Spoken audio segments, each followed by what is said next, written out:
Machilipatnam NH65 పక్కన కేవలం 13,000కే గజం. Sunny sands gated Vilas KBP developers.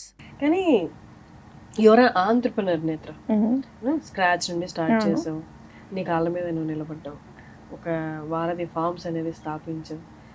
చాలామంది అమ్మాయిలకి ఆ ఇనిషియేటివ్ తీసుకొని నేను ఇది ఒకటి చేయగలను, ఎంజాయ్ చేయడం సంగతి తర్వాత, మీరు ఎంజాయ్ చేస్తే అసలు ఇది నేను చేయగలను అని వాళ్ళు నమ్మి ముందుకు రావడమే కష్టం. ఐ హోప్ మీరు స్టార్ట్ చేసినప్పుడు నాకు తెలిసి మీకు ఎవరు సపోర్ట్ ఉంటుంటారు కదా, మీ పేరెంట్స్ కానీ? లేదు అంటే ఉన్నారు, బట్ ఇట్స్ నాట్ లైక్ నేను నీకు ఉంటా చెయ్యు అనేది కాదు, నీ ఇష్టం నా చేస్తే చేసుకో అన్నట్టు తప్ప నీకేమైనా నేనున్నా అన్నట్టయితే లేదు. అసలు ఏమేంటి లైఫ్లో ఏం అవ్వాలని ఫస్ట్ నుంచి?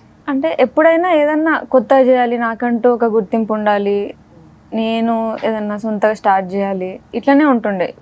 చిన్నప్పటి నుంచి ఏదన్నా డిఫరెంట్గా చేయడమే. నేను ఏవియేషన్ చేసినప్పుడు ఎవరు ఏవియేషన్ చేయలేము మా ఊరి సైడ్, అదేంది అని అందరు షాక్ అయ్యారు. మరి సినిమాల్లోకి వెళ్ళినప్పుడు సినిమాలు ఏంది మన సైడ్ ఎవరు లేరు అని. యోగా అన్నప్పుడు అంతే, ఏంది ఇప్పుడు పోయి నువ్వు హిమాలయాలో యోగా చేస్తావా అని.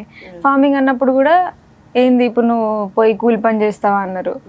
బట్ నాకేమనిపిస్తుంది అంటే ఎండ్ ఆఫ్ ది నేను ఆ నార్మల్ లైఫ్ స్టైల్, బేసిక్గా సస్టైనబుల్గా ఆ లైఫ్ స్టైల్లో నాకు నచ్చినప్పుడు నేను నా పర్సనాలిటీ ఎట్లనో అది ఆ పని నేను చేసుకోగలుగుతానే నేను హ్యాపీగా ఉంటా, చేయగలుగుతా అనిపించింది. ఆ సర్కిల్లోకి వెళ్ళారు, బయటికి రావడం కూడా మీకు చాలా కష్టం. సో ఇప్పుడు మ్యారేజ్ మీద fine, are you seeing someone now? At side పనికే అసలు టైం పడుతుంది, ఇంకో ఇది విరిగింది అతుక్కోవడానికి ఇంకో 4-5 years. పెయిన్ కాదు, బట్ అదే ఆ ఇన్నోసెన్స్, ఆ చైల్డిష్నెస్ పోయి ఏదో మెచ్యూర్డ్గా ఒక ఆంటీ ఫీల్స్ వస్తుంది. అది పోయినప్పుడు చేసుకుంటాం మళ్ళీ. Did anyone propose you after marriage? తర్వాత అదే కదా, ఎవరు మనని ఇంకా చూడరు. అంటే మెసేజ్ వస్తూ ఉంటాయి, విల్ యూ మ్యారీ మీ అది ఇదని, బట్ డైరెక్ట్ ఎవరు ప్రపోజ్? ఇంట్లో వాళ్ళు ఏమంటున్నారు? నెక్స్ట్ మ్యారేజ్ గురించి మాట్లాడుతున్నారు? ఏం లేదు అసలు. నేనైతే ఫస్ట్ నా ఫోకస్ వారధి పైనే ఉంది, దీన్ని ఇంకా డెవలప్ చేయాలి, మెల్లమెల్ల దీనిపైన ఫోకస్ చేయాలి అని. నేను ఇది లాంగ్ టర్మ్ గోల్ లాగా చూస్తున్నా. నా 60 years వచ్చినా 70 years వచ్చినా నాకు వారధి ఒకటే, ఇంకా దీంట్లోనే నేను మెల్లగా గ్రో అవుతా, దీంట్లోనే ఎక్స్పీరియన్స్ తెచ్చుకుంటా అని. సినిమాలో కూడా యాక్ట్ చేశారు కదా, రైతు బజార్లో చేయకముందు మూవీస్ లో కూడా యాక్ట్ చేశారు. 2-3 సీన్స్ కూడా ఏవో చూశాను మొన్న ఏదో మూవీలో. ఆ మూవీస్ లో చేసినప్పుడు అసలు ఆ థాటే రాదు కదా, వెళ్ళి మళ్ళీ రైతు బజార్కి వెళ్ళి చేయాలి అని. అట్లేం అనిపించలేదా? చాలా రోజుల తర్వాత నేను క్విట్ చేసిన మూవీస్ అన్ని, ఆపేసా. చేసిన తర్వాత అప్పుడు నాకు అర్థం కాలే, నాకు కెమెరా కాన్షియస్ చాలా. ఇప్పుడు కూడా ముందు మనం మాట్లాడుకున్నట్టు చాలా షివర్ అవుతా ఉంటా, కాన్షియస్ అవుతా. సో నాకు అర్థమైపోయింది నేను సినిమాల్లో చేయలేను, నాకు యాక్టింగ్ రాదు అని. సో సస్టైన్ 15 చేసి ఉంటా బానే. 15 చేసి క్విట్ చేశారా? అవన్నీ చాలా చిన్న రోల్స్. అంటే నేను ఎంత ఆడిషన్కి పోయినా నన్ను ఎవరు సెలెక్ట్ చేసేటోళ్ళు కాదు నా స్కిల్స్ చూసి. ఏమన్నా అంటే భయపడ్డం, కెమెరా కిందికి వెళ్ళిపోవడం, నేను చేయనడం, మళ్ళీ వస్తా అనడం, ఇట్లా అన్నీ జరిగినాయి. ఎంత థియేటర్స్ వర్క్షాప్స్ కూడా చేసా, బట్ ఎందుకో నాది కాదనిపించింది. ఇంకా యాక్టింగ్ ఇంట్రెస్ట్ ఉండేది అప్పుడు?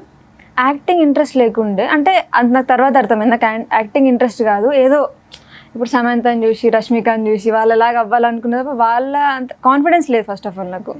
అంటే ఏమో అది ఏవియేషన్ అప్పుడు కూడా నేను ఎయిర్ హోస్టెస్ ట్రైనింగ్ చేసా, అక్కడ కూడా ఇంటర్వ్యూస్లో ఎక్కడ సెలెక్ట్ అవ్వలేదు నేను. నాకు మాట్లాడడం భయం మనుషుల ముందు. ఇప్పుడు కూడా వీడియోస్లో ఒక కెమెరామెన్ మాత్రమే ఉండాలి, అది ఎవరు తీసినా కూడా 3-4తో కంఫర్టబుల్ ఉంటాను నేను. నా ఫ్రెండ్స్, నా తమ్ముడు ఉంటారు, వాళ్ళు ఒక్కరే ఉండాలి. చుట్టుపక్కల ఉన్న ప్లీజ్ కొంచెం అటు వెళ్ళరా అడుగుతూ చేస్తూ ఉంటా. సో అందుకని మూవీస్ ఆపేసి ఇంకా యోగా టీచర్ ట్రైనింగ్ అనుకున్నా. సో యోగాకి వెళ్ళినప్పుడు అలా వేరే సైడ్ వెళ్ళిపోయింది లైఫ్. కానీ ఇంత షైగా ఉన్న అమ్మాయి మూవీస్ వైపు వెళ్ళాలని ఏంటి ఇప్పుడు? అంటే వాళ్ళని చూసి ఓకే, బట్ 11 సినిమాకే అర్థమైపోవాలి కదా, 15 సినిమాల దాకా ఉంచిందంటే ఏంటి? మనీ రిలేటెడ్ అక్కడ ఓకే అనా, లేకపోతే దీంట్లో కెరియర్ అనా? అసలు ఏమాలోచించుకొని 15 సినిమాలు? చాలా గుడ్డిగా పోయినా నేను. వస్తుంది ఎప్పటికైనా నేను స్టార్ అవుతా అన్న ఫీల్ లో ఉంటుండే. డబ్బులు కూడా బాగా వస్తుండే, పర్ డే వాళ్ళు 5,000 10,000 ఇచ్చేవాళ్ళు. డబ్బులు మంచిగా వస్తున్నాయి, ఒక 10 రోజులు చేసుకునే చాలు కదా మంత్లో. ఓ ₹1,00,000 వస్తే రెంట్లకి అన్నిటికీ సరిపోతాయి, అప్పుడు మేకప్ అదంతా అట్లా అనుకున్నా. బట్ ఆ తర్వాత వర్కౌట్ అవ్వదు అనిపించింది. నాకే టాలెంట్ లేదని నేను తెలుసుకొని బయటకు వచ్చిన. సుమన్ టీవీలో మీ పర్సనల్ అండ్ బిజినెస్ ప్రమోషన్స్ కోసం కింది నెంబర్కి కాంటాక్ట్ చేయండి.